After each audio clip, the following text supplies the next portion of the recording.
Okay, Assalamualaikum bos. So hari ni kita sampai lagi barang panas, barang premium, konsol box 1-to-1 AH40 punya. Okay, kenapa ada dua? Sebab apa? Belah kanan ni 20 pergi 40 punya, belah kiri 30 pergi 40. So design dia sama, cuma kalau 20 dia pendek sikit, kalau 30-40 dia panjang sikit.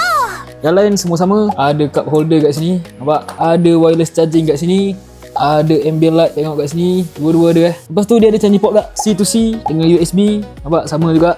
Okay, kita tengok belah sini pula. Ni lain dia. Fully napal leather warna hitam, ada stitching color brown, okay, golden brown. Sebab apa?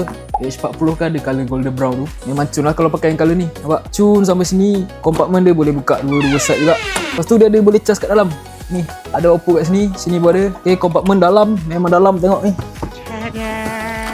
Lepas tu tengok belakang dia pula. Okay, so kita continue belakang dia pula. Tengok. Okay, memang kemas. Ni leather tau. Ni leather, dia sama kat macam atas. Buka pun lagi premium Tengok dia tutup balik. Ni bersama.